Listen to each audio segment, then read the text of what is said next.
지금 제가 보니까 예레미야서가 이제 이번이 이제 네 번째 예레미야서더라고요.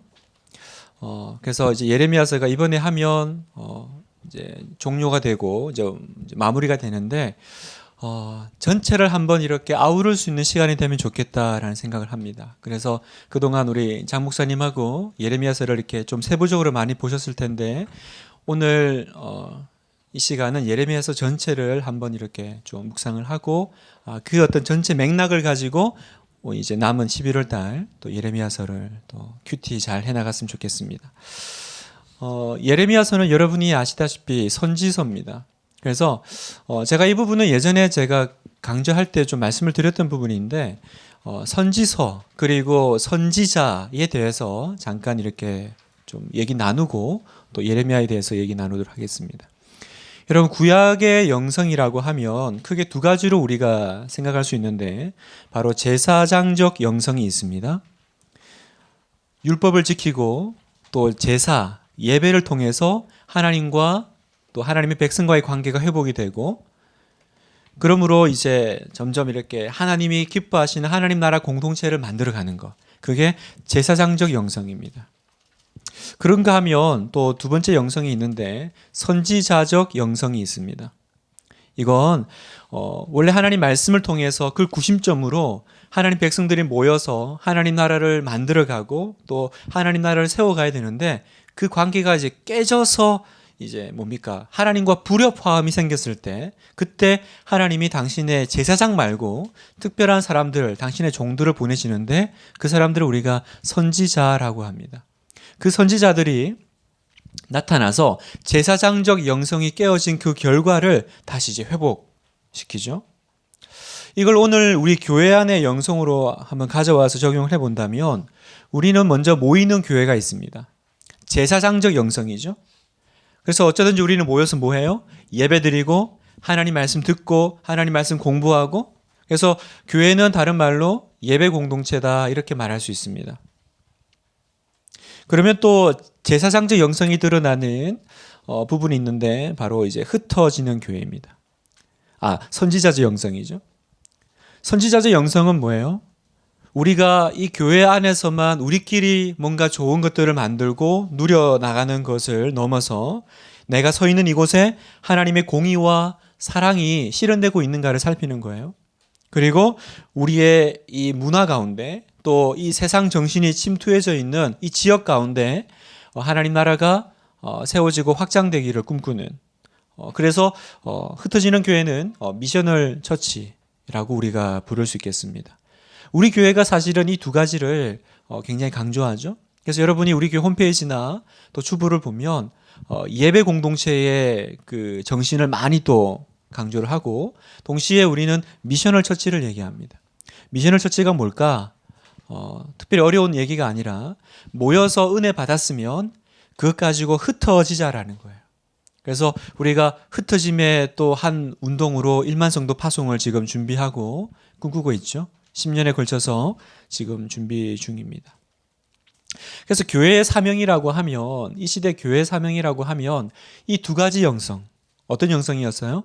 제사장적 영성과 선지자적 영성 모이는 교회와 흩어지는 교회 이 두 가지가 합쳐서 균형 있는 조화를 이루어내는 것이 오늘날 우리 교회의 사명일 것입니다.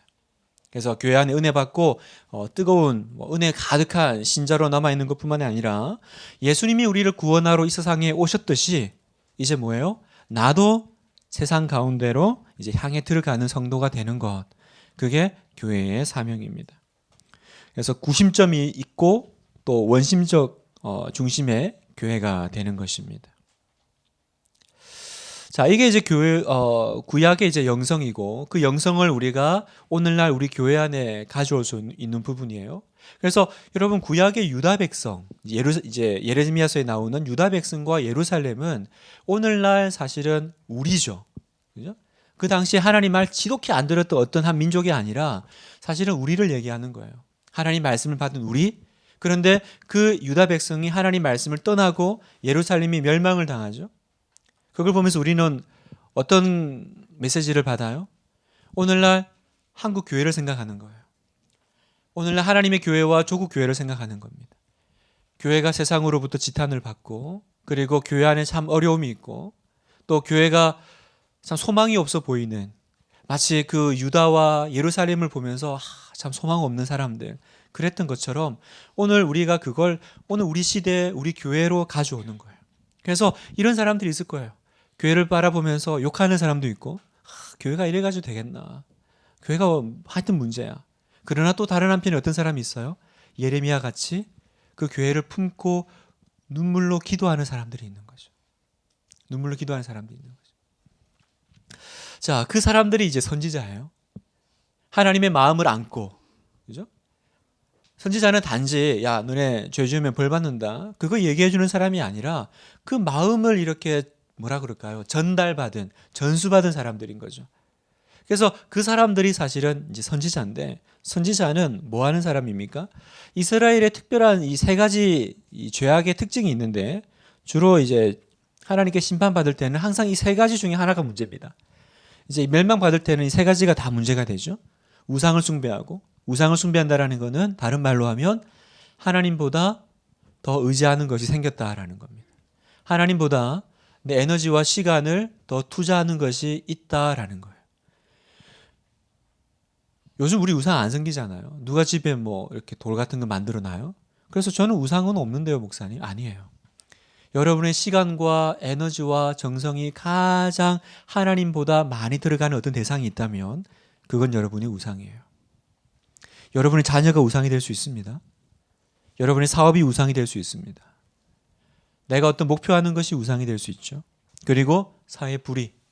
그 사회가 하나님의 말씀을 가지고 있는 그 백성들 때문에 정의가 꼽히고 공의가 이루어져야 되는데 그것들이 이제 무너지죠.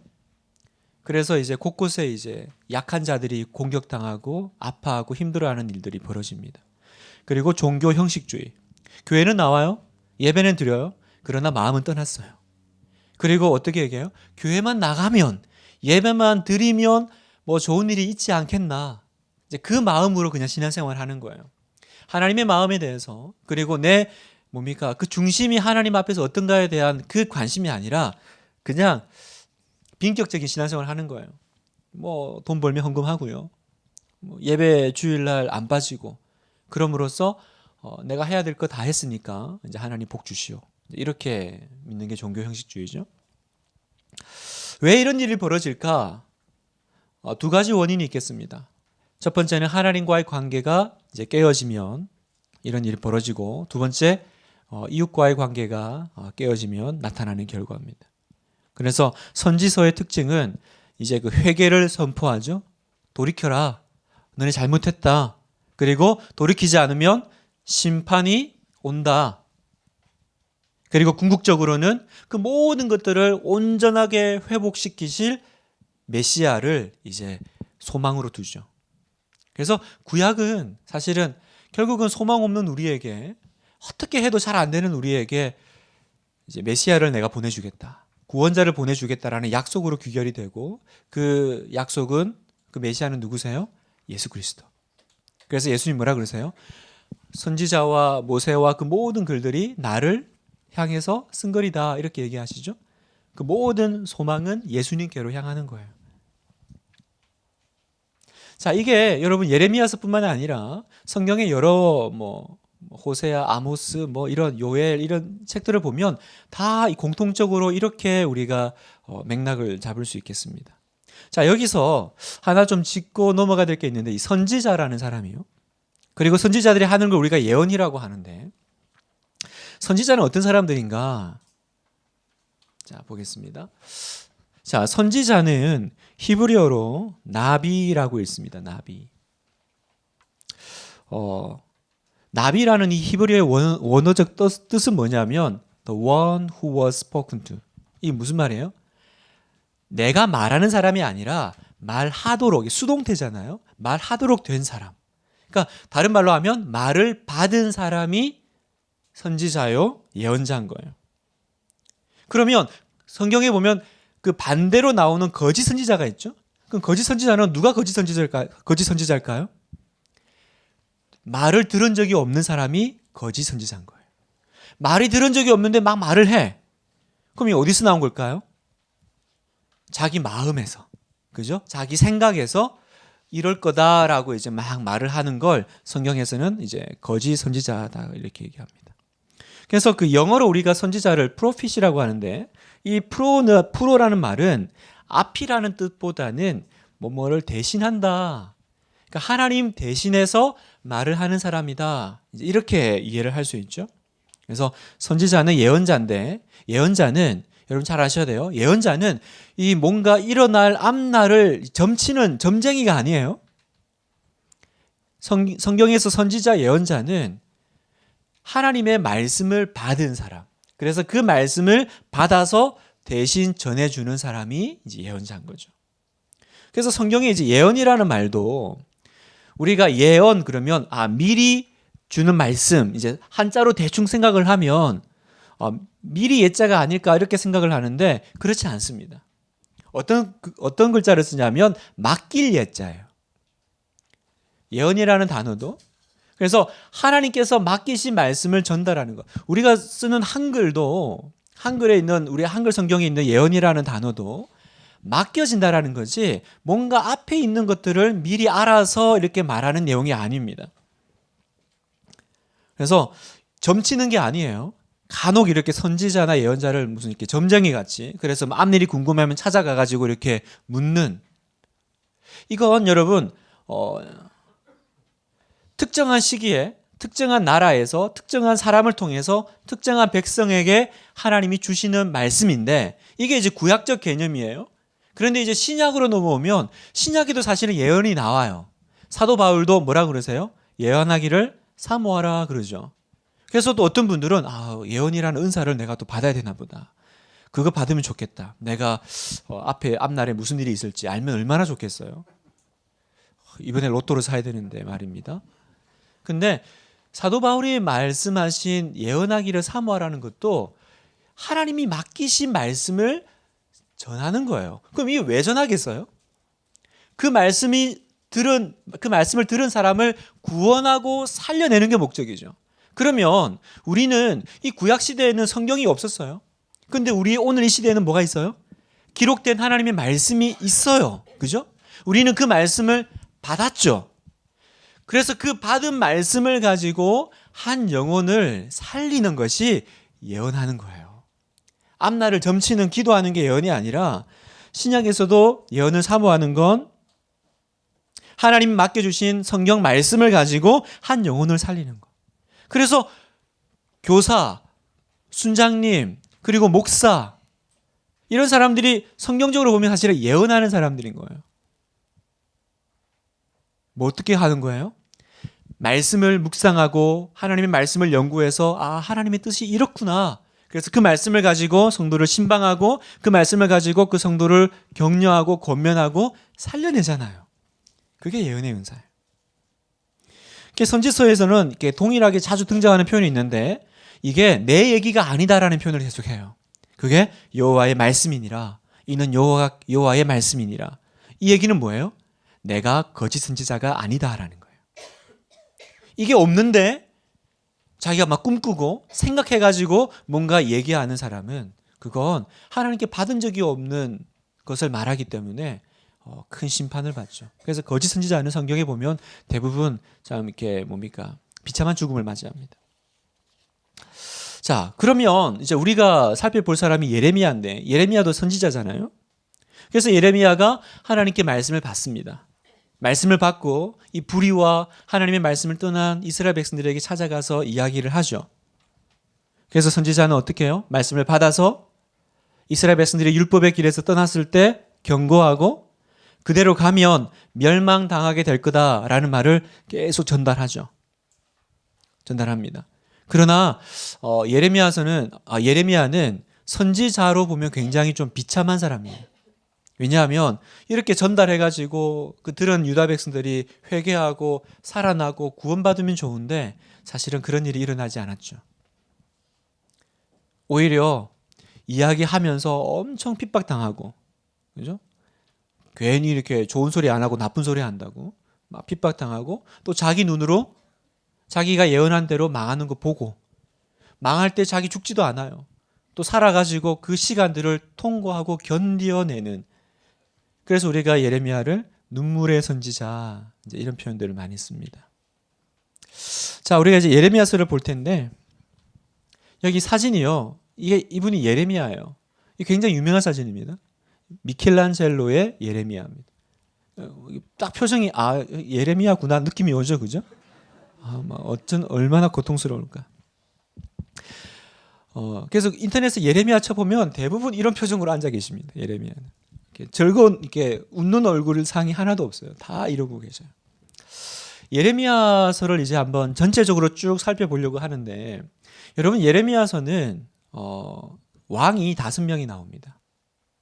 이 왕을 알면 예레미야서의 어떤 큰 맥락을 줄기를 이렇게 좀 찾아갈 수 있습니다. 아마 이건 앞선 우리 그 큐티 강좌에서 많이 듣고 또 배우셨을 것 같아요. 그러나 다시 한번 정리해 보세요. 5 왕이 있어요. 5 왕이 누굴까요? 네, 여러분 그 유물이 다 있습니다. 네, 보시면 되고 요시야, 요아하스, 요야김, 요야긴, 시드기야. 하나, 둘, 셋, 넷, 5명입니다. 이 5명인데 요시야가 이제 뭡니까? 좀 중요하죠. 왜냐하면 요시야가 그 유다의 마지막 부흥의 불꽃이라고 부를 수 있습니다. 마지막 이제 참 좋은 왕이었어요. 그리고 이제 그 밑에 세 아들이 왕이 됩니다. 그 세 아들이 여러분 이제 유물에도 써놨는데 요아스, 요야김, 시드기야. 요야긴은 요야김의 아들입니다. 그래서 긴 이렇게 해서 가끔 헷갈리시는데 이런 건 약간 좀 연상법을 동원해가지고 김이 먼저예요, 그죠? 그래서 주로 우리나라에 김씨가 많잖아요. 그래서 요야김이 먼저고 아들이 요야긴 이제 이렇게 외우시면 됩니다. 성경에 비슷한 이런 게 또 있어요. 발락과 발람이 있습니다. 한 사람은 왕이고 한 사람은 선지자예요. 그러면 누가 선지자고 누가 왕일까요? 네, 발락이 왕이고 발람은 선지자입니다. 이 정도는 알아야 학식 있는 성도란 얘기를 들으십니다. 이것도 맨날 헷갈려요. 읽을 때는 뭐 알겠는데 근데 어떻게 외우냐면 가나다 순으로 해서 기억이 먼저 오니까 앞에 와 있는 사람이 왕, 그래서 발락이 왕이고 발람은 거짓 선지자죠. 선지자. 이렇게 쓸데없는 얘기입니다. 자, 5명이 있는데 요시야가 이제 그 뭡니까 바벨론으로 이렇게 그 애굽 왕이 싸우러 가는데 그거 괜히 막으로 갔다가 무기토에서 전사합니다. 그리고 요시야 왕을 이제 기점으로 해서 유다가 이제 쇠퇴하기 시작하죠. 그리고 이제 요시야가 죽은 후에 이제 그 아들 요아스가 왕이 되는데 석 달밖에 통치를 못해요. 석 달 통치하고 애굽으로 잡혀가서 죽고 요아스의 동생 요야김이 유다의 왕이 됩니다. 요야김은 좀 오래 통치했어요. 한 11년 통치했습니다. 통치하다가 바벨론이 쳐들어오죠. 그래서 그 유명한 왕, 굉장히 어린 왕 느부갓네살, 네.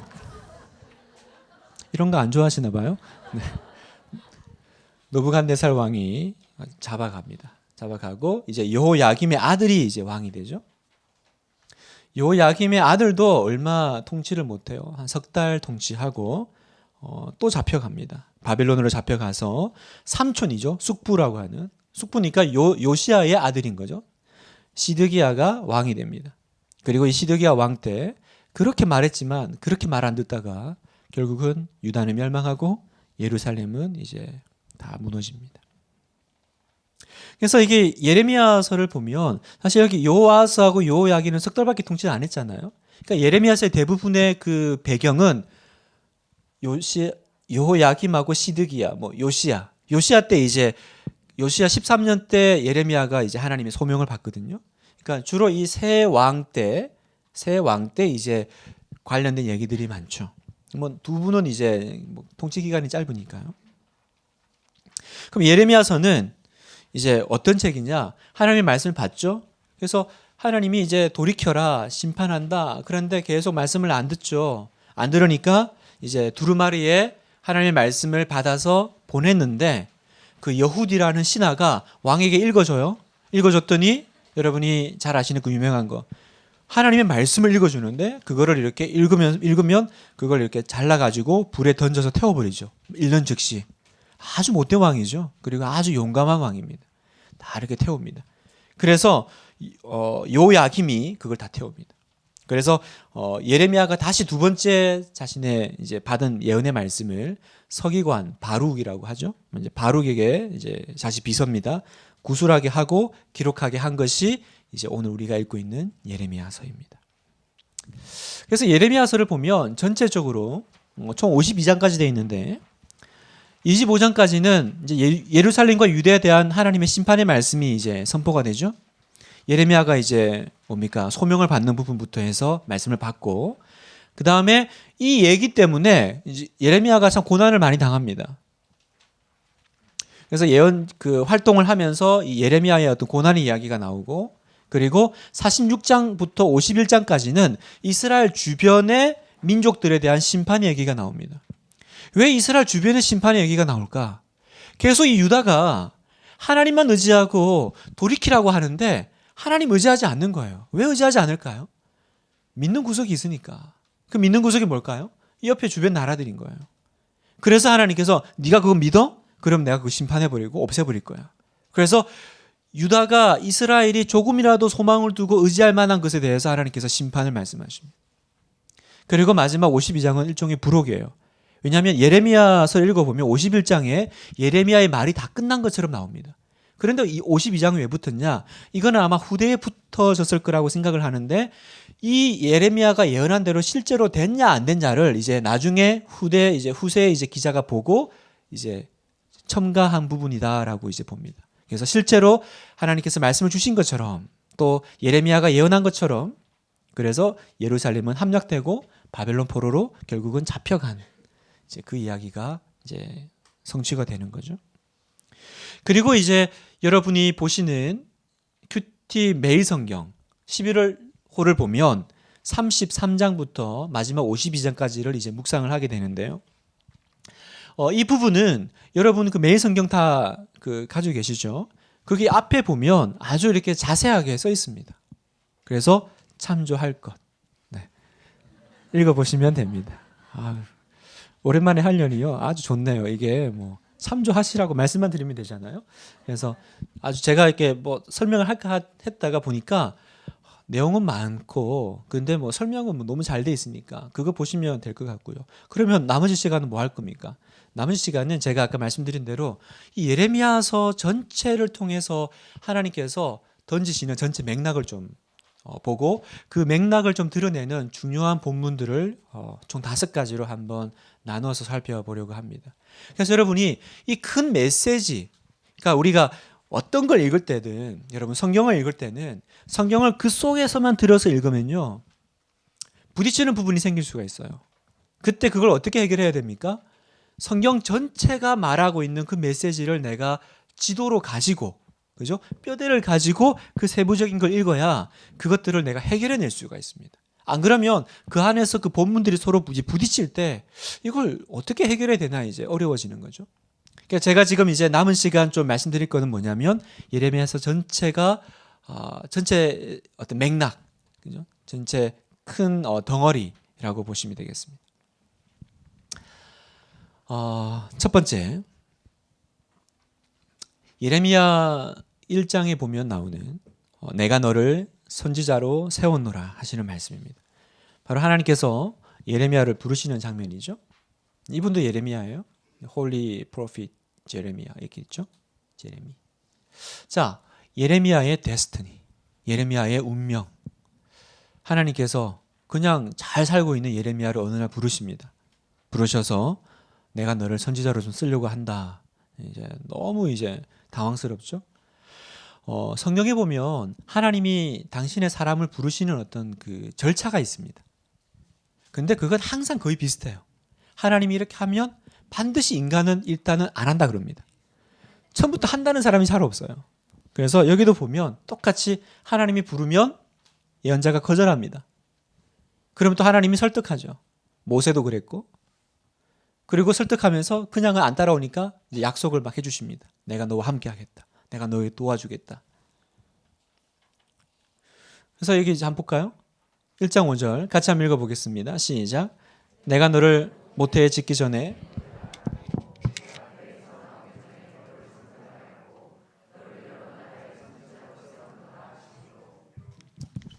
자, 하나님께서 예레미야를 선지자로 부르셨는데 이 두 가지 포인트가 있어요. 첫 번째, 언제 불렀어요? 언제부터 결정하셨습니까?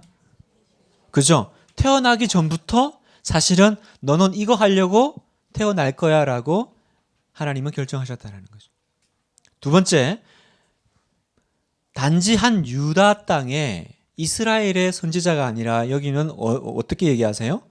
여러 나라의 선지자로 세웠다. 이게 예레미야의 데스티니예요.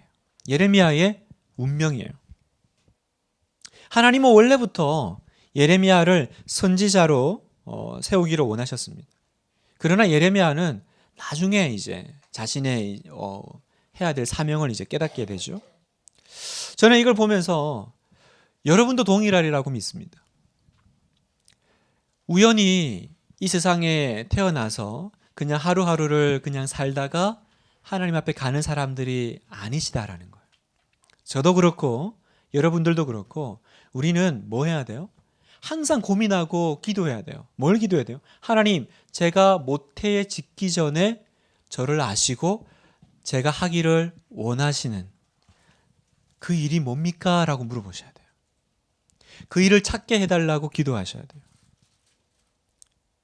그 일이 뭔가 대단하고 그 일이 뭔가 뭐 성공적인 그 얘기가 아니에요.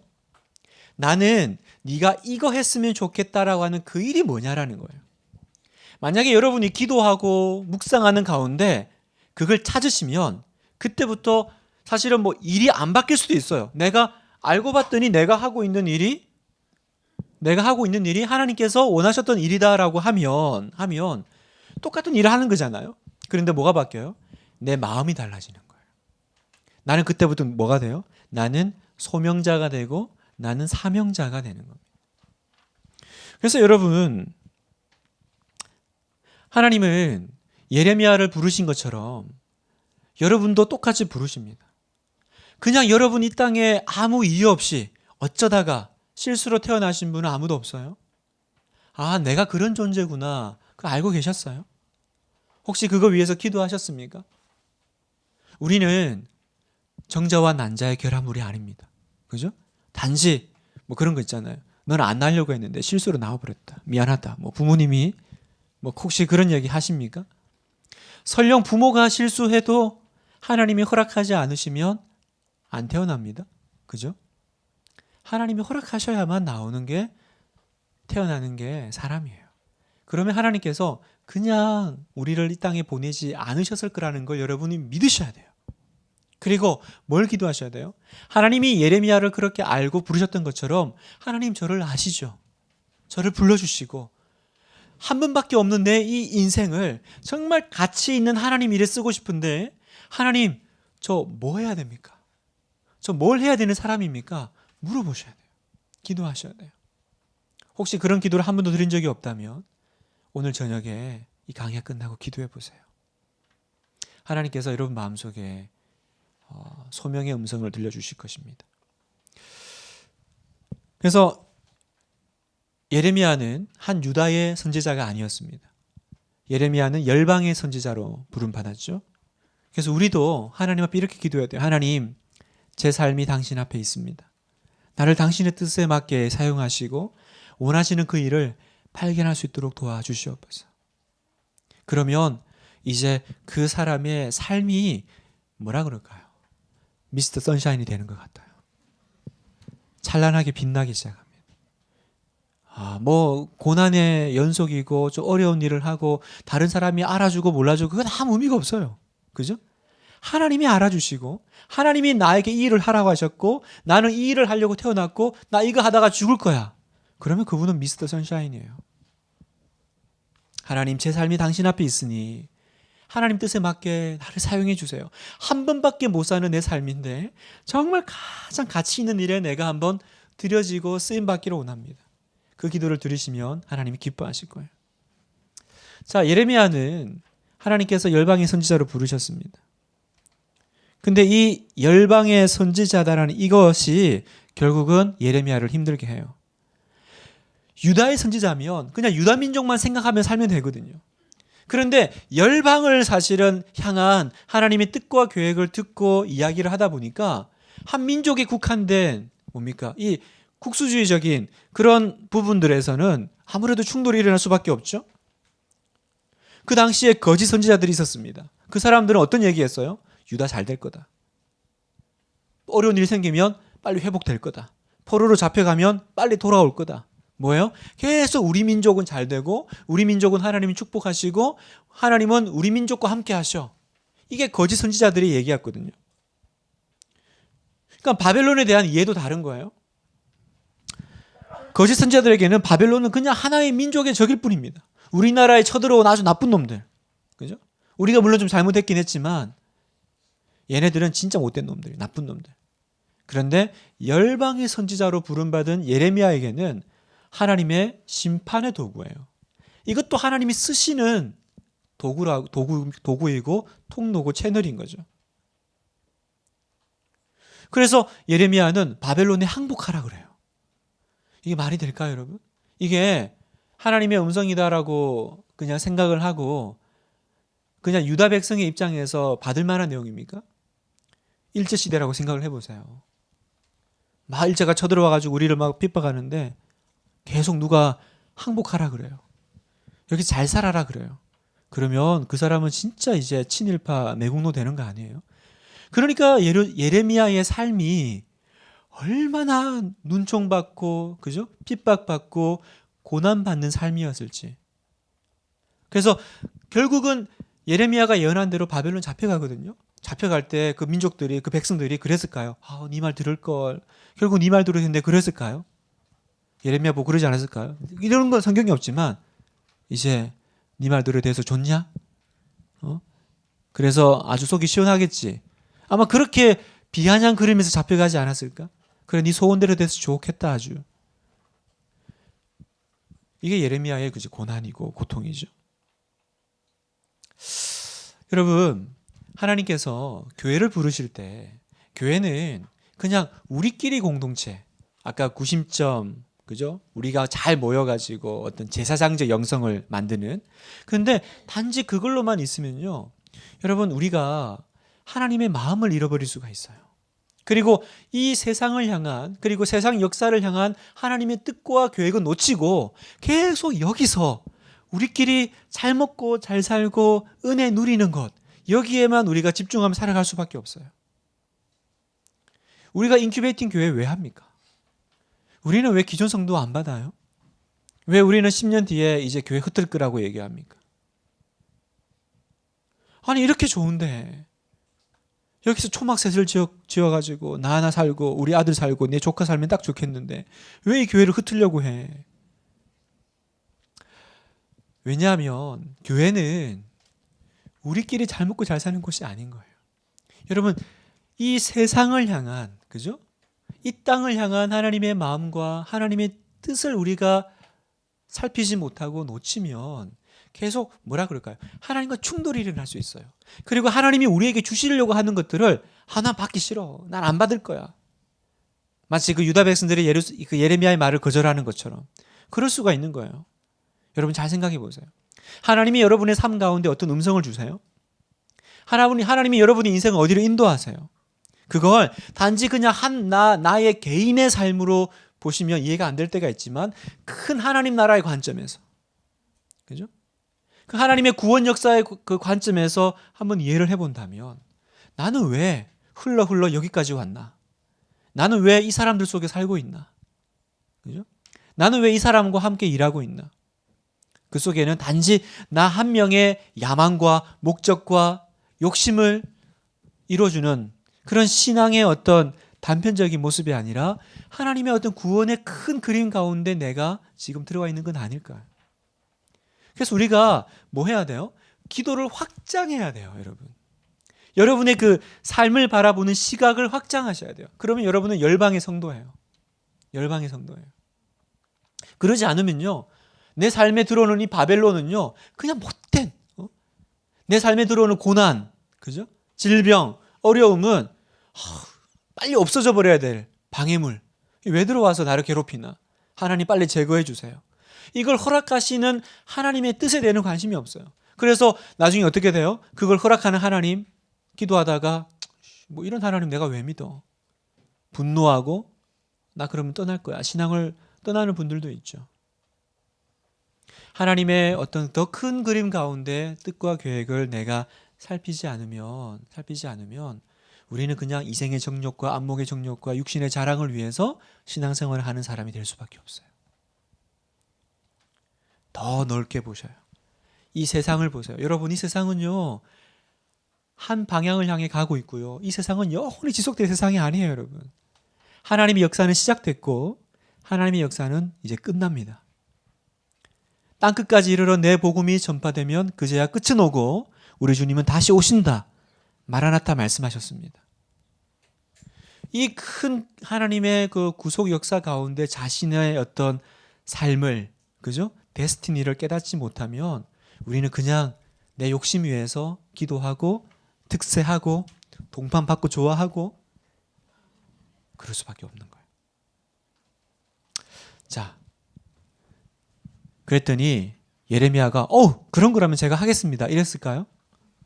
여호와여 보소서 나는 아이라 말을 할 줄 알지 못하나이다. 뭐 한 거예요? 부드럽게 거절한 거죠. 그죠? 나 못하겠습니다. 나는 딱 보니까 이거는 완전 고난의 길이야. 미움받을 길이야. 그래서 저는 능력이 안 돼요, 하나님. 쓰실 만한 사람을 쓰세요. 저는 부족합니다. 그래요? 그런데 하나님은 그렇구나. 네가 말을 할 줄 모르는데 내가 착각했다. 이러고 딴 데 안 가세요. 어때요? 끝까지 시켜요. 끝까지 시키는 건 뭐예요? 이게 하나님 보시기에는 괜찮았나 봐요. 이게 엄청 치명적인 어떤 결점이 되면 이것 가지고 이제 하면 안 되잖아요. 그런데 이 얘기 듣고도 하나님이 허락하셨다라는 거는 이 이야기가 하나님 보시기에 괜찮았나 봐요. 그러면 이 말을 할 줄 모르는 것도 괜찮은 건가? 그게 아니라 사람의 마음에 제가 딱 기다리고 있었습니다. 언제 나를 찾아오나 했어요. 저는 준비됐습니다. 그 마음이 아니라 하나님 저는 약합니다. 저는 안 됩니다. 저는 부족합니다라고 하는 그 마음을 하나님께서 받으시는 거예요. 이해되세요, 여러분? 하나님은 어떤 사람을 쓰십니까? 하나님은 나는 부족합니다라고 고백하는 사람을 쓰시더라고요. 나는 부족합니다.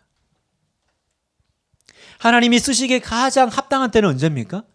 겸손하게 제 힘으로는 이걸 감당할 수 없습니다라고 말할 때 하나님 보시기에는 너 이제 준비됐다라는 거예요.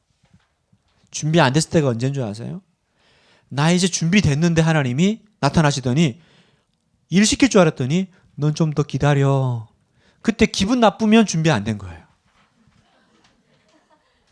너무 이제 순장하려고 사역 훈련 딱 끝나고 기다리고 있는데 교구 목사님이 안 불러줘. 한 몇 개월은 참아줬어요. 그래 아직 나의 존재감을 모르시는구나. 근데 1년이 지났는데도 나를 안 불러줘. 나를 안 불러준 거에 대해서 이 교회가 나를 무시하는데? 교회가 나를 이렇게 너무 존재감을 만약에 그런 마음이 들면 여러분 아직 때가 안 되신 거예요. 사실은 끝까지 몰랐으면 좋겠다. 내가 여기 있는 거 몰랐으면 좋겠다. 내가 사육 훈련 받은 걸 아무에게도 적에게 알리지 마라. 이렇게 딱 살고 있는데 전화가 와.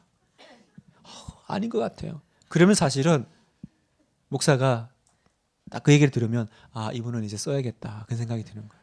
전화를 했는데 언제 전화 오나 했어요, 목사님. 그러면 순간 당황스러우면서 잘못 전화했나? 뭔 느낌인지 아시겠어요, 여러분?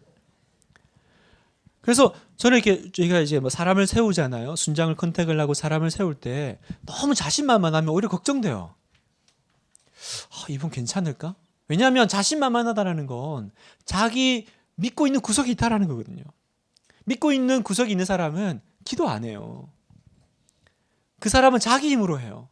근데 믿는 구석이 없는 사람은 그냥 엎어져서 하나님 도와주세요. 나 이제 끝났어. 나 죽었다 이제. 어떡하죠? 하나님 안 도와주시면 저 아무것도 안 돼요. 그냥 완전 엎드려져가지고 그때부터 철야기도 나오고 새벽기도 제단 쌓고 그때 하나님이 쓰시는 사람이 되는 거예요. 왜? 하나님 나라 일은 하나님 힘으로 하는 거거든요. 하나님 나라 일을 사람 힘으로 하면 망합니다. 그러니까 모든 걸 완벽하게 했는데 열매가 안 맺혀요. 희한하죠? 이 사람은 참 흠잡을 데도 없고 모든 걸 잘했는데 근데 변화가 안 일어나. 근데 어떤 사람은 참 약해요. 부족해요. 그런데 이 사람이 있는 곳에는요, 변화가 일어나요. 사람이 뒤집어져요. 그럼 이 사람 자체만 보면 참 이렇게 연약한데 어떻게 이렇게 될까? 누가 일하시는 거예요? 하나님이 일하시는 거죠. 여러분, 기도원의 300용사가 그렇게 쓰임 받았잖아요. 그 막 쳐들어온 그 뭡니까? 그 대적 앞에서 사람 기껏 모았더니 그래도 얼마 안 되는데 너무 많다라는 거예요. 많기는 뭐가 많아요. 근데 많대요. 그래서 돌려보냈는데 그것도 많대. 그래가지고 데려가가지고 이렇게 물 먹는 거 보고 300명 골라내잖아요. 어떤 분은 이렇게 물 먹을 때 어떤 분은 이렇게 막 이렇게 엎어져가지고 막 물을 마시는데 어떤 사람은 이렇게 손으로 이렇게 먹으니까 그것 보고 이렇게 뭔가 이렇게 영적인 의미를 부여해서 골로 이렇게 정하셨다라고 생각하시는데 저는 조금 반대입니다. 저는 오히려 그냥 숫자가 작은 쪽 선택하신 것 같아요. 어느 쪽이든 많은 쪽 버리고 작은 거 선택하려고 아마 그렇게 하신 것 같아요. 뭐라도 핑계대고. 그래가지고 이제 기도나고 300명 했더니 이 돼요? 안 되니까 어떻게? 바짝 엎드려가지고 하나님만. 그래서 전쟁 싸워서 이기면 누구만 영광 받으세요? 이건 이길 수 없는 거니까 당연히 다 하나님이 하셨지. 내 입술에서 그 얘기 받으시는 거예요. 하나님이 내 입술에서 하나님이 하셨습니다. 하나님께 영광 돌립니다. 그 얘기 받기를 원하시는 거예요. 그래서 하나님의 용명술은요, 이런 것 같아요. 택하시고 부족하다고 느끼는 사람을 만들어 이렇게 뭡니까? 만들면서 쓰시는 것 같아요. 완벽한 사람을 데려와 쓰는 게 아니라 부족하다고 느끼는 사람을 데려와서 쓰면서 만들어가는 거예요. 쓰면서. 자, 이게 여러분 저의 어떤 그냥 개인적인 해석이 아니에요. 여기 고린도전서를 보세요. 고린도서 1장 26절 보겠습니다. 같이 한번 읽어볼까요? 시작. 형제들아 너희를 부르심을 보라. 육체를 따라 지혜로운 자가 많지 아니하며 능한 자가 많지 아니하며 문벌 좋은 자가 많지 아니하도다. 그러나 하나님께서 세상에 미련한 것들을 택하사 지혜 있는 것들을 부끄럽게 하려 하시고 세상에 약한 것들을 택하사 강한 것들을 부끄럽게 하려 하시며 하나님께서 세상에 천한 것들과 멸시받는 것들과 없는 것들을 택하사 있는 것들을 폐하려 하시나니 왜요? 이는 아무 육체도 하나님 앞에서 자랑하지 못하게 하려 하심이라. 너희를 봐봐. 너희 속에 잘난 사람 있니? 좋은 사람 있니? 대단한 사람 있니? 주로 너희는 어떤 사람들이에요?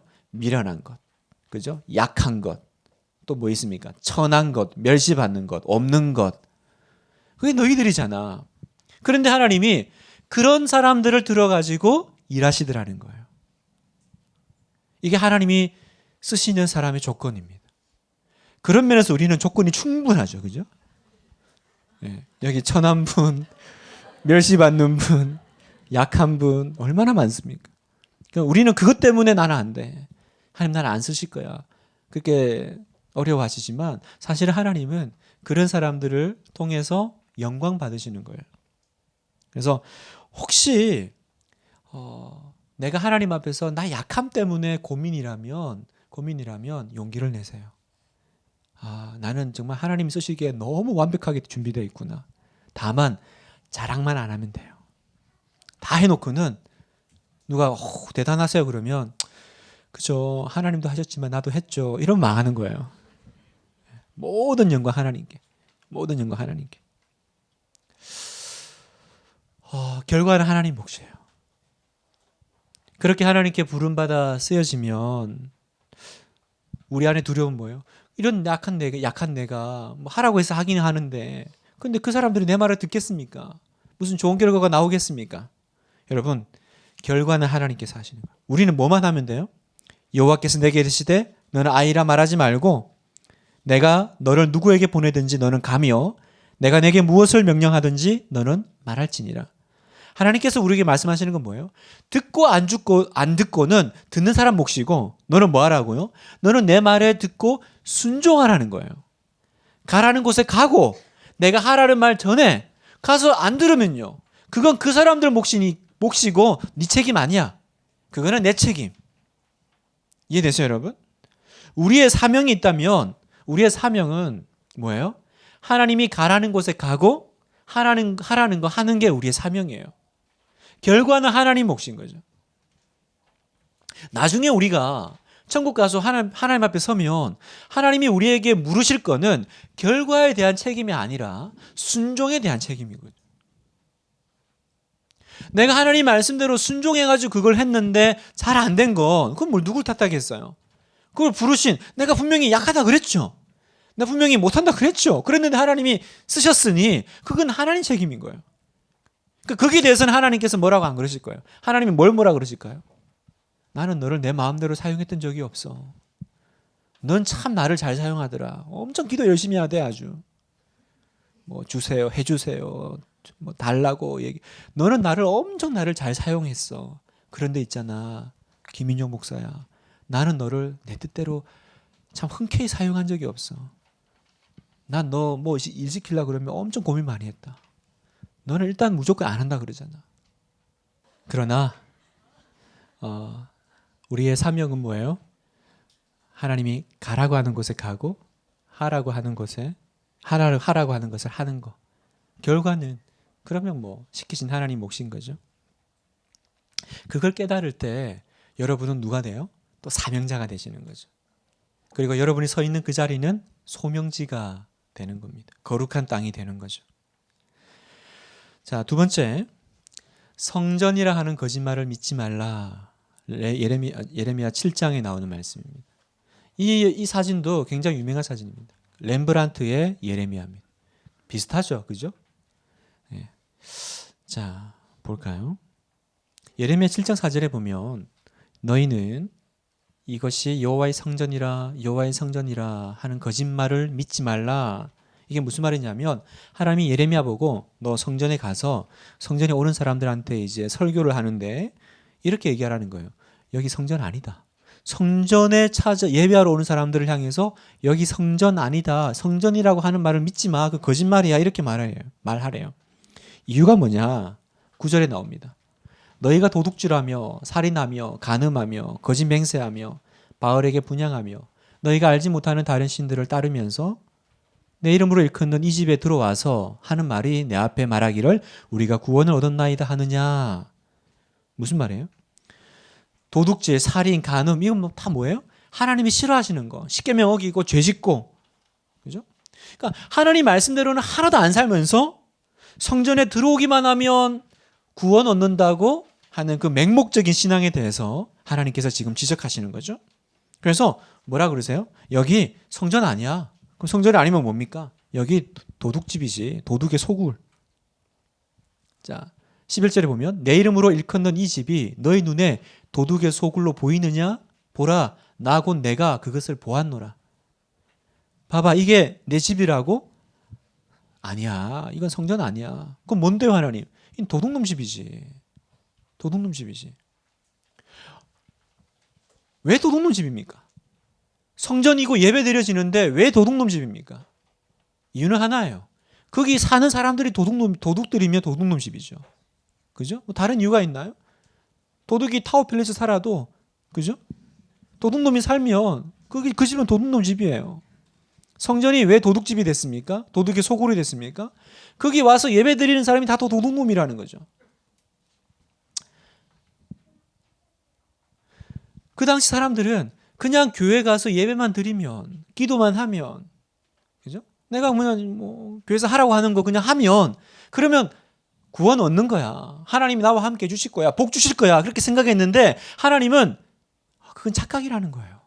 그건 너만의 정말 오산이에요. 오산 중에도 이런 오산이 없는 거죠. 그럼 어떻게 하래요? 그러면 이 도둑의 소굴을 다시 교회로 만들어야 되는데 교회가 교회되기 위해서는 이렇게 하라고 하십니다. 너희가 만일 길과 행위를 참으로 바르게 하여 이웃들 사이에 정의를 행하며 이방인과 고아와 과부를 압제하지 아니하며 무죄한 자의 피를 이곳에서 흘리지 아니하며 다른 신들 뒤를 따라 화를 자초하지 아니하면 내가 너희를 이곳에 살게 하리니. 다시 내가 이곳에 살게 하는 하나님의 그 뭡니까? 명령이 있는데 네 가지를 하래요. 그 네 가지가 뭡니까? 첫 번째, 길과 행위를 바르게 하라. 이건 뭐 어떻게 살라는 거예요? 도덕적으로 윤리적으로 살라라는 얘기예요. 네 삶이 교회만 왔다 갔다 하는 삶. 그래서 나 그냥 교회만 가서 예배만 드리면 돼. 그게 아니라 주일날 교회 와서의 네 삶뿐만 아니라 일주일에 너 삶도 도덕적이어야 되고 윤리적이어야 되고, 그죠? 바르게 살아야 된다는 거예요. 그래야 네 예배를 내가 받을 거야. 그래야 예배가 예배되고 교회가 교회되는 거야. 여러분, 신앙인은 어떤 사람들보다도 사실은 윤리적으로 바른 사람이 되어야 돼요.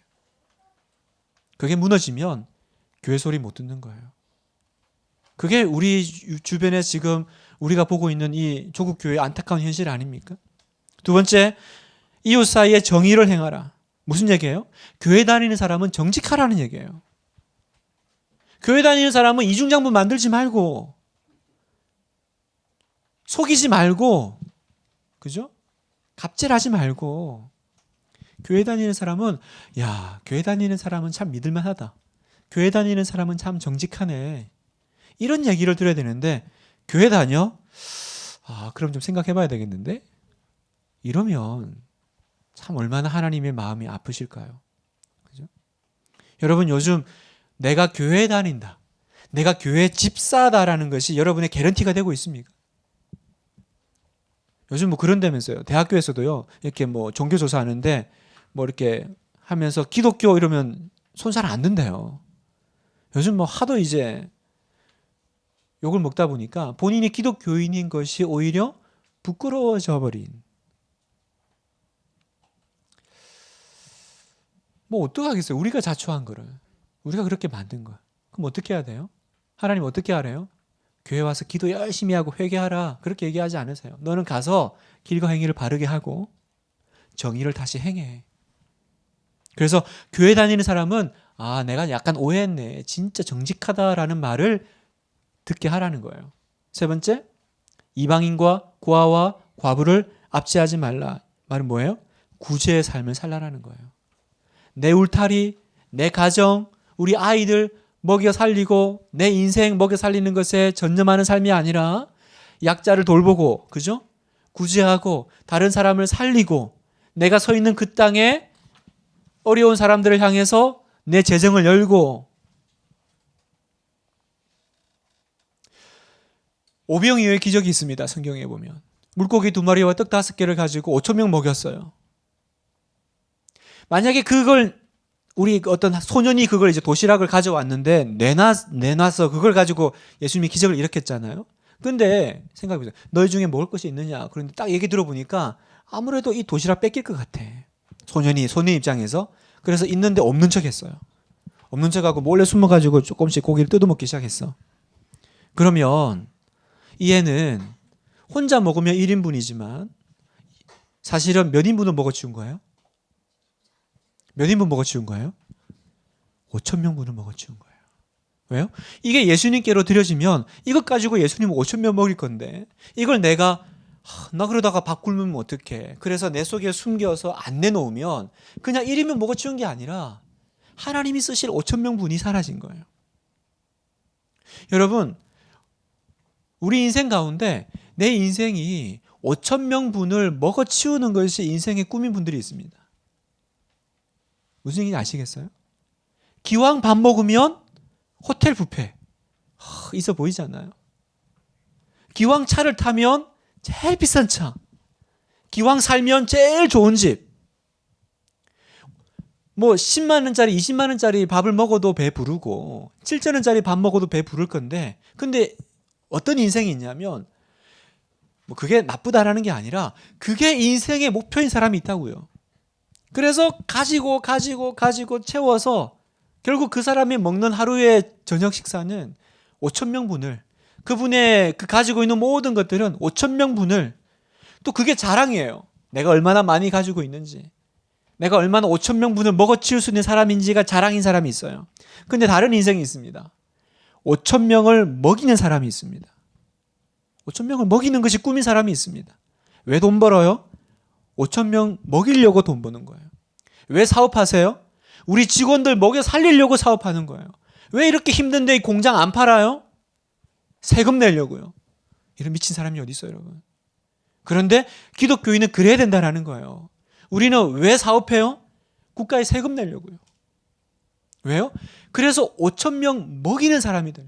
어쩌든지 세금 안 내고 어쩌든지 안 떼이고, 그래서 내 주머니에, 내 통장에, 내 자녀들에게 물려줄 걸 가득가득 채워서 나는 5천 명분을 먹어치우는 사람이 됐어요가 꿈인 그런 인생이, 그게 여러분 부러운 인생이 아니잖아요. 그거 하라는 거예요. 압제하지 말라는 건 단지 그냥 네 옆에 있는 약자 괴롭히지 말라가 아니라 더 적극적으로 우리는 구제의 삶을, 우리 주변의 그 약자를 품는 삶을 살아야 돼. 그리고 다른 신을 따르지 마. 무슨 얘기입니까? 여기 다른 신 따르는 사람 없는 것처럼 보이죠? 집에 우상이 없는 것처럼 보이죠? 제가 아까 초반에 말씀드렸습니다.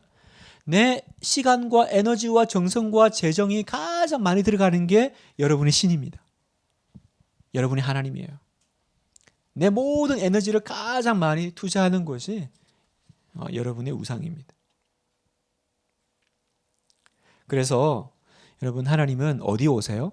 하나님은 하나님 집에 오셔야 되는데 여기는 하나님의 집이 아니래요. 그럼 어디 오시는 거예요? 건물이 아닌 거예요, 여러분. 그죠? 하나님의 집은 건물이 아니라 하나님의 집은 하나님의 백성들이 있는 곳이 하나님의 집인 거예요. 그래서 우리는 교회 건물을 하나님의 집이라고 부르지 않아요. 교회 다니는 여러분을 교회라고 불러요. 우리가 이 도덕적인 삶과 공의의 삶과 구제의 삶과 하나님을 믿는 삶을 살 때, 그때 하나님께서 오시는 거예요. 이 삶이 빠진 종교적인 삶을 우리가 맹신 혹은 광신이라고 부르는 거예요. 그런 삶은, 그런 신앙은 세상으로 조롱받습니다. 세상이 조롱받아요. 여러분, 생각을 해보세요. 혹시 결혼하신 분들 혹은 뭐 애인이 있으신 분들 생각해 보세요. 하루 종일 툴툴거리고 막 잔소리하고 자기 아내 배려하지 않고 도와주지도 않고, 이것 좀 해줘요 뭐 그러면 모른 척하고, 나 바빠, 나 힘들어, 나도 힘들어. 그러다가 밤에, 여기 다 애들 없죠? 밤에 우리 뭐 사랑할까? 이러면 아내가 네 그러고 좋아해요? 얼마나 그 가증스러워요, 여러분? 자기 사랑해 이러면서 하루 종일 도와주지도 않고 아내 마음 살피지도 않고, 그죠? 배려하지도 않고 이러다가 저녁에 나 자기 사랑하는 거 알지? 그러면 한 대 때리고 싶죠. 여러분, 우리가 일주일의 삶이요, 하나님 없는 삶, 말씀대로 안 사는 삶, 죄 짓는 사람, 내 마음대로 살다가 주일날 예배하러 와요. 하나님 찬양합니다, 감사합니다. 그러니까 그게 이제 하나님이 보실 때 이거 성전이라고 하지 마라, 이거 예배라고 하지 마라는 거예요. 당신은 그게 사랑이야? 하루 종일 내 마음 알아주지도 않으면서 이제 당신 필요하니까 나한테 와가지고 사랑한다 그러는, 그게 당신 사랑이야? 진짜 가증스러워.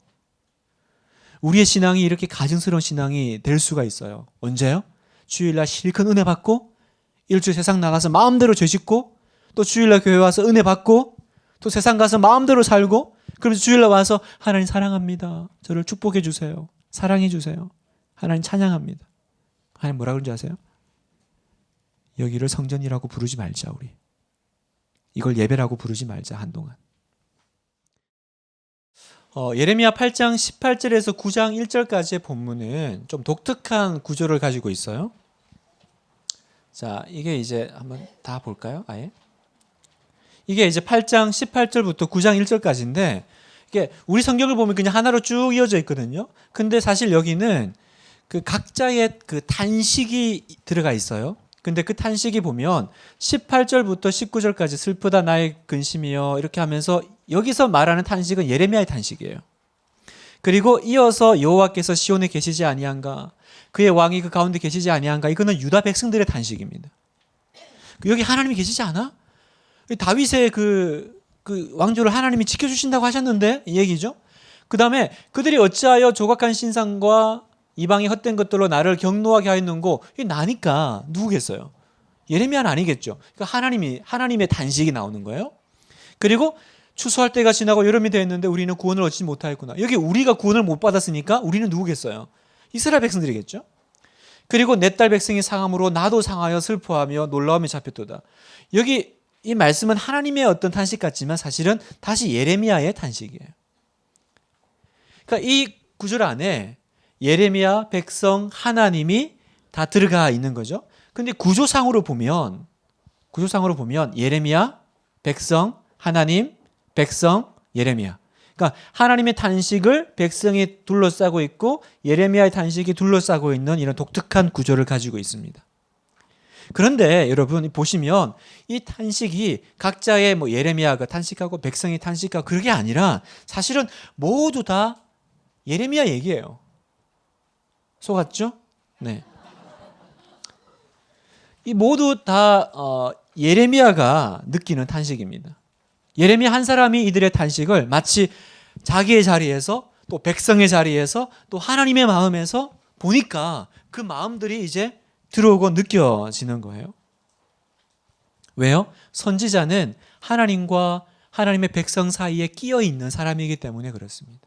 그 중간에 있는 사람이니까 이 마음도 알겠고 그러면서 또 그걸 바라보고 있는 내 마음도 아프고 그래서 선지자를 다른 말로 중보하는 사람 그리고 하나님의 말씀을 전하는 메신저, 전달하는 사람 우리가 이렇게 부를 수 있겠죠. 선지자는 중보하는 사람이에요. 그리고 이 구약의 중보자는 결국 신약의 누구로 이어질까요? 그렇죠. 우리의 중보자 되시는 예수 그리스도의 그러니까 예수님이 우리를 보시면서 그죠? 가슴 아파하는 그것들이 사실은 이 구약의 선지자들의 이 마음속에 우리가 이렇게 느낄 수 있는 거예요. 예레미야는 어떻게 이런 것들을 마치 자기 일도 아닌데 마치 이렇게 전해놓고 자기는 나 몰라라 그럴 수 있잖아요. 자기 혼자 잘 살면 되는데 그것들이 들어올까? 그게 예레미야의 영성이죠. 그 영성을 우리가 공감의 영성이라고 부를 수 있겠습니다.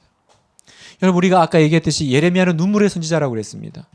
왜 예레미야는 눈물의 선지자예요?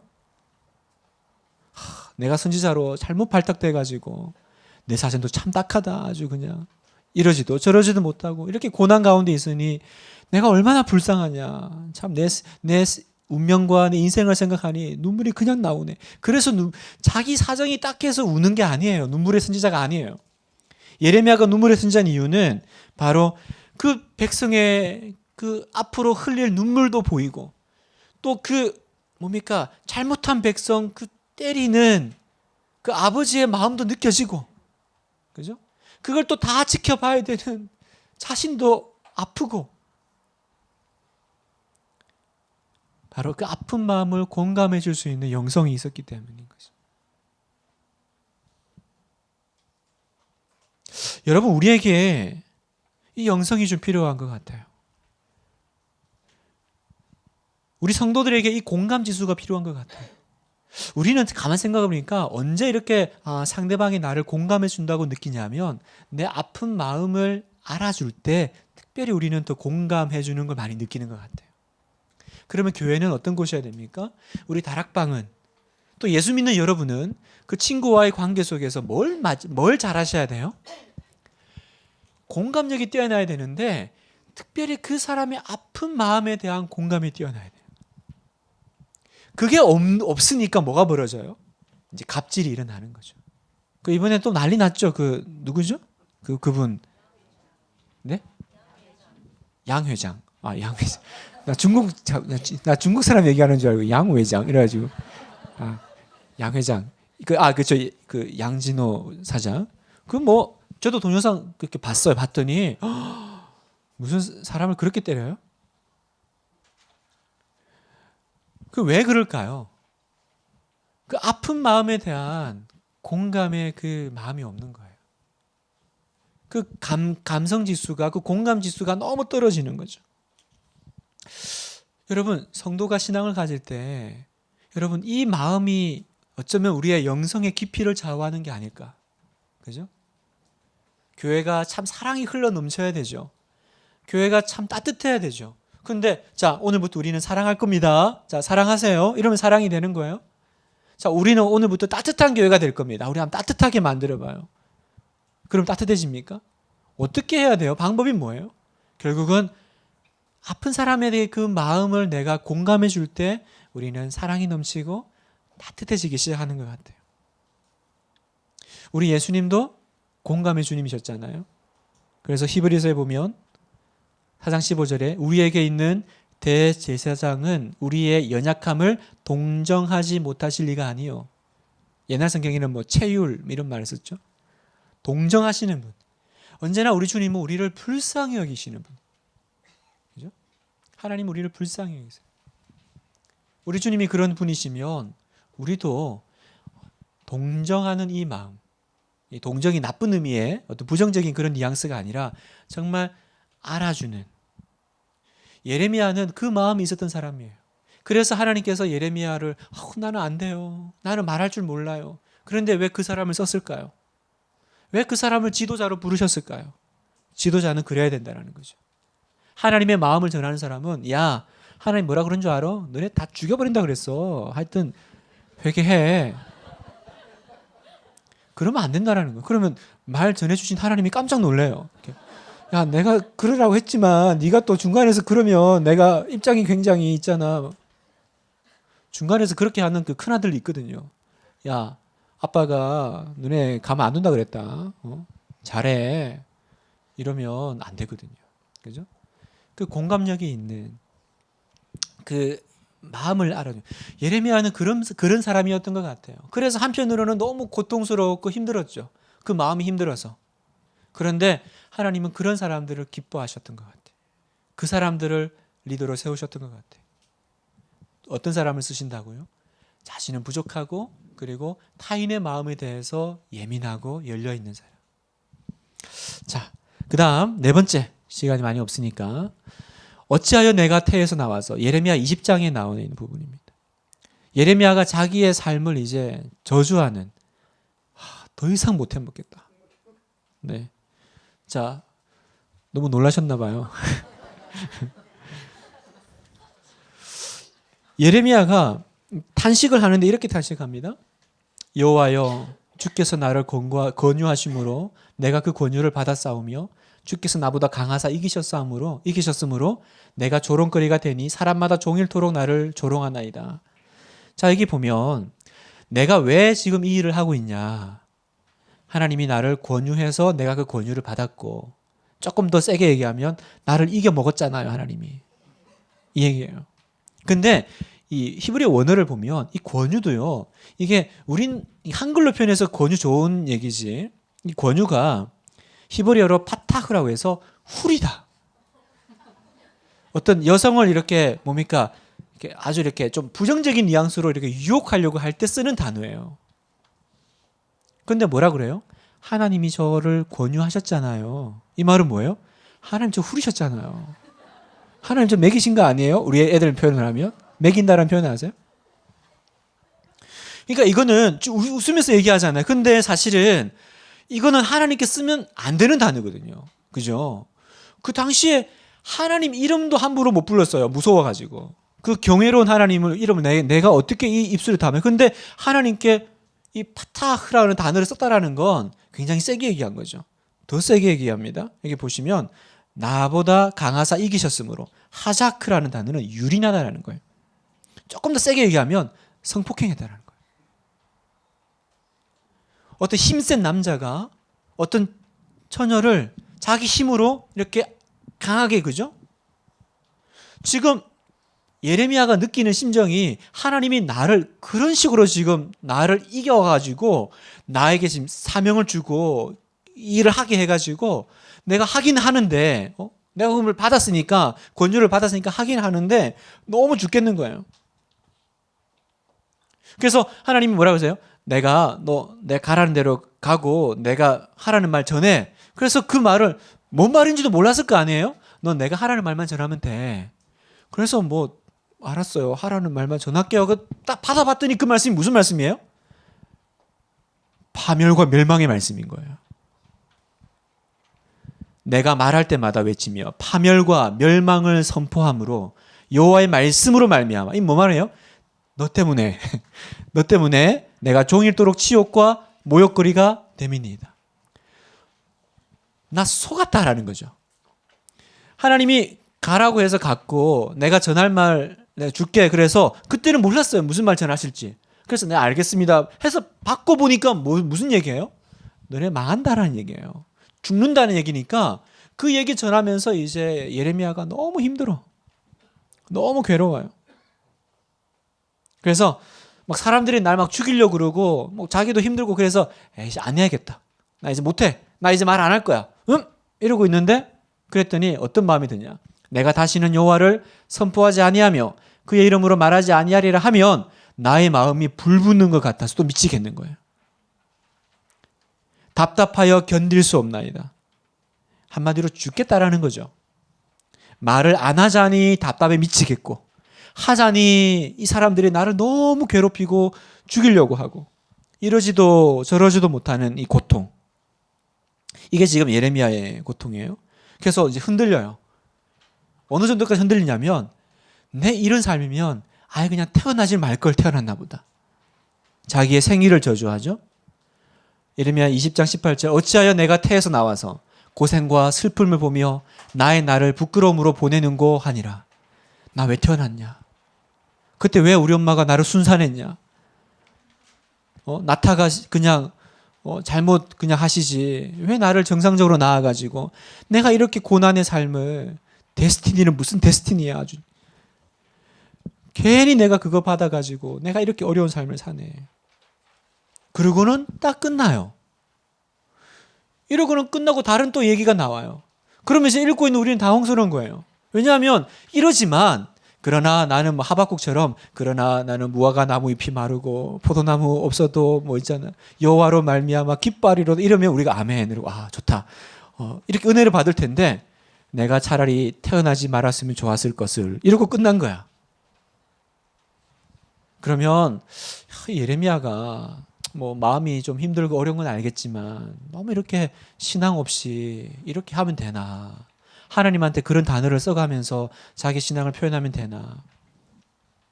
여러분 우리는 이 흔들리는 신앙을 부정적으로 보는 경향이 있습니다.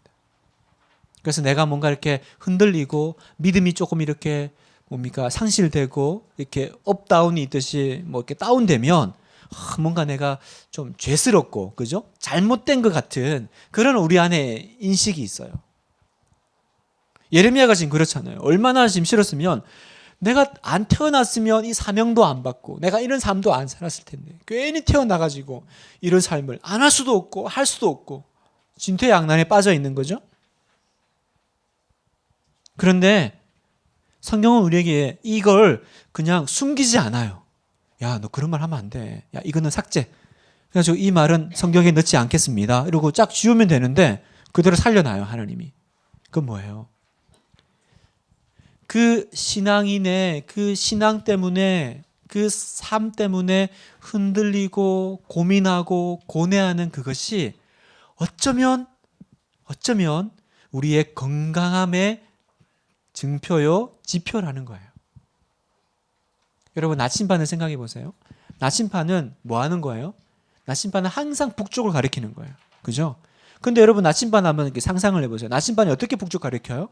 이렇게 막 옮기고 막 돌리고 하면 바늘 가만히 있나요? 고정돼 가지고 가만히 있나요? 흔들리죠. 막 이러면서 막 움직이잖아요. 왜 움직여요? 북쪽을 찾으려고 흔들리고 있는 거예요. 뚝 서가지고 전혀 움직이지 않으면 뭐 그 굳센 모습은 참 아름다우나 그러나 나침반의 기능은 상실되는 거죠. 얘는 움직이고 흔들려야만 그죠? 예민해야만 정북을 찾아갈 수 있는 거예요. 정북을 찾아갈 때 아, 얘는 건강한 나침반이구나. 여러분 우리 안에 떨림이 있습니다. 우리 안에 고뇌가 있죠. 흔들림이 있어요. 그러나 무조건 그게 나쁜 게 아니라 거룩한 떨림이 있어요. 어떤 떨림이요? 내가 하나님 말씀대로 살아야 되는데 안 살 수도 없고 살 수도 없고 내가 그걸 죽을 것 같아가지고 하나님 앞에 고백하는 그게 뭐예요?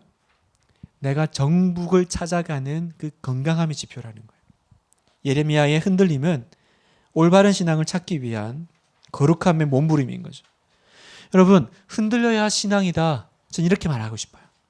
그 한동안 우리 어떤 교수님이 그 책 내 가지고 욕 엄청 먹었잖아요. 그 아프니까 청춘이다 그랬더니 너나 아프세요 그래가지고 근데 저는 흔들려야 신앙이다라고 말하고 싶어요. 여러분 내가 이렇게 얘기한다고 생각해보세요. 나는 흔들림이 없어. 나는 좋은 신앙인이야. 나는 이제 끝났어. 난 다 이루었어. 그럼 어떻게 될까요? 이 사람은 그때부터 나쁜 신앙인이 되는 거예요. 좋은 신앙인은 어떻게 되는 거예요? 좋은 신앙인은 항상 노력하지만 나는 항상 아니에요. 나는 부족해요. 제가 뭐 어떻게 할 수 있나요? 그러면서 내가 더 잘해야 되는데, 내가 더 기도했어야 되는데, 내가 더 믿음으로 살았어야 되는데, 그 고민하고 노력할 때 되는 거 아니에요, 여러분? 난 이제 끝났어. 난 다 이루었어. 난 이제 신앙 완성했어. 이러면 여러분 생각에도 이 사람은 이제 굉장히 완고해지고 이제 이 사람은 이제 나쁜 신앙인이 되겠구나. 느끼죠? 내가 여러분 앞에 여러분 저는 좋은 목사입니다. 저는 아주 훌륭한 목사예요. 저는 이제 더 이상 부족한 것이 없어요. 이렇게 말하면 여러분은 그때부터 저 목사가 이제 타락하겠구나. 그렇게 느끼시면 돼요. 제가 오히려 제가 더 좋은 목사가 되어야 되는데, 제가 더 기도했어야 되는데, 제가 더 말씀 앞에 엎드렸어야 되는데, 이번에 설교를 했지만, 이번에 강의를 준비했지만 더 잘 준비했어야 되는데, 그러면서 사실은 내가 어떻게 되는 거예요? 더 좋은 목사가 되는 거죠. 여러분 이만한 강의가 없어요. 이런 주옥 같은 강의 어디서 들을 수 있는 줄 아세요? 막 이러면서 막 제가 강의를 해요. 막 그러면서 두당 2명씩은 데려와야지. 어디 이런 강의에 혼자 오냐고. 나는 훌륭한 강사야. 이러면 저 인간이 조만간 끝나겠구나. 이렇게. 집에서 난 훌륭한 아빠예요. 난 훌륭한 엄마예요. 이러는 순간 그 엄마는 더 이상 훌륭한 아빠 아니에요. 훌륭한 엄마 아니에요. 아빠 아니에요. 저희 집에 얼마 전에 꼬마 이제 저희 집에 이제 여자 남자애가 있는데 초등학생이에요. 둘이 싸우는 거예요. 뭐 이렇게 서로 뭐 티격태격 하면 싸우고 있길래 근데 가만 들어보니까 막 이제 말이 이제 말싸움이 붙어가지고 이제 막 좀 험해지기 시작하더라고요. 그래서 제가 그랬어요. 야, 말을 예쁘게 해야 집이 잘 되는 거야. 말 예쁘게 못해? 제가 막 이렇게 소리를 쳤어요. 말을 좀 예쁘게 하라고. 오빠한테 동생한테 말을 아무리 화가 나도 다정하게 이렇게 얘기를 했어야지. 왜 이렇게 얘기를 말을 너네도 언제 이렇게 철들래? 나니까 이런 얘기 해주는 거야. 아빠 같은 사람 어디 있는 줄 알아? 지금 제가 뭐 하고 있는 거예요? 집안 꼴이 잘 돌아가고 있는 거죠. 나 같은 사람 없어. 난 좋은 아빠야. 나니까 너네 이렇게 챙기고 아빠니까 이렇게 얘기해 주는 거야. 아빠가 말이야 거짓말을 못 하거든. 그래서 딱 보면 딱 답 나와. 그래서 너는 문제가 뭔지 알아. 이런 사람 어디 없다. 이러면 이런 다른 아빠 찾고 싶은 거죠. 어느 꼬마가 2달밖에 안 됐는 2살밖에 안 됐는데 말을 너무 예쁘게 잘하는 거예요. 그래가지고 엄마들이 막 그게 너무 신기한 거야. 어린데 말을 너무 예쁘게 잘하니까 야, 그래서 너는 어쩌면 이렇게 말을 예쁘게 잘하니? 왜 이렇게 말을 잘하니? 그랬더니 꼬마가 저희 우리 엄마가 항상 좋은 말을 많이 해줘요. 그렇구나. 이렇게 좋은 말을 많이 들으니까 말이 이렇게 예쁘게 잘 되는구나. 근데 그 엄마가 한 번 물었대요. 엄마가 좋은 말 무슨 말 해주니? 좋은 말로 할 때 빨리 자. 좋은 말로 할 때 먹어. 이런다는 거예요. 좋은 말로 할 때. 그래서 말을 잘하게 됐대요. 여러분, 우리 안에 아직 완성은 없어요. 이미 다 이루었다 함도 아니요. 그죠? 다 이루었다 함도 아니요. 계속해서 내가 흔들려 가면서 내가 더 그리스도를 닮아가고, 그죠? 나 자신의 연약함을 채워나가고. 그래서 신앙생활에서 흔들린다라는 건 왜 나는 흔들림이 있을까요? 아직도 내가 싸워야 될 어떤 부분이 있다라는 걸 내가 발견한 거죠. 그게 없으면 무슨 고민이 있겠어요? 옛자아와 나의 이 예수님 안에서 새로운 이 피조물된 자아와의 이 부딪힘이 있으니까 그래서 여러분 안에 이 갈등이 있는 거예요. 그래서 무조건 갈등이 있고 고민이 있고 고뇌가 있으면 그게 나쁜 거라고 보지 말고 그 안에서 내가 더 그리스도의 장성한 분량에 이르도록 자라가는 그 애씀이 있다면 그건 너무 거룩한 떨림인 거죠. 그래서 도종환 시인의 흔들림에 피는 꽃이라는 시가 있죠. 흔들리지 않고 피는 꽃이 어디 있으랴. 이 세상 어떤 아름다운 꽃들도 다 흔들리며 피었나니 흔들리면서 줄기를 곧게 세웠나니. 뭐 뒤에 쭉 있는데 꽃 한 송이 피우는 것도요. 흔들려야 꽃이 되더라고요. 여기 보니까 흔들리니까 줄기를 더 곧게 세우고 흔들리니까 뿌리를 더 깊게 내리고. 예레미야의 흔들림은 올바른 방향을 찾아가기 위한 그 정북을 찾아가기 위한 떨림이었고 흔들림이었죠. 여러분 사람이 나이가 들수록 완고해진대요. 나이가 들수록 변화가 없대요. 왜 그럴까요? 이게 맞아. 이게 답이야. 이렇게 해야 돼. 라고 하는 생각이 딱 고착화되면 이분은 이제 아무도 못 건드는 사람이 되는 거예요. 그러니까 우리는 신앙인은 어떻게 해야 돼요? 항상 다 이루었다 함도 아니요. 그죠? 언제나 자신은 부족하다 그러고 나는 아직도 달려가야 된다 그러고 나는 더 성숙해져야 된다 그러고 그렇게 갈 때 그 겸손함이 우리를 정말로 하나님의 사람으로 만들어내는 거예요. 자, 마지막입니다. 예레미야 29장에 보면 그를 위하여 기도하라. 자, 29장에 보면 예레미야 29장은 예레미야가 그 바벨론에 이제 포로로 잡혀가 있는 유대 동족들에게 보낸 편지가 나옵니다. 이렇게 써요. 예레미야 29장 예레미야 29장 1절에 보면 선지자 예레미야가 예루살렘에서 이같이 편지를 느부갓네살이 예루살렘에서 바벨론으로 끌고 간 포로 중 남아있는 장로, 제사장, 선지자들과 모든 백성에게 보냈는데, 자 보세요. 예레미야가 그 포로로 잡혀 이제 바벨론이 이제 와서 이제 1차 포로 데려간 거예요. 1차 포로 데려갔는데 그 데려간 사람들에게 편지를 썼어요. 그런데 편지 내용이 뭐냐면 이렇게 썼어요. 만군의 여호와 이스라엘 하나님께서 예루살렘에서 바벨론으로 사로잡혀 가게 한 모든 포로에게 이와 같이 말씀하시니라. 자, 편지가 어떻게 시작되냐면 여호와 이스라엘의 하나님께서 예루살렘에서 바벨론으로 사로잡혀 가게 한 누가 보낸 거예요, 포로를? 그렇죠. 느부갓네살 왕이 포로로 잡아갔지만 그건 느부갓네살 왕이 잡아간 것이 아니라 사실은 누가 보낸 거라고요? 하나님이 보내신 거예요.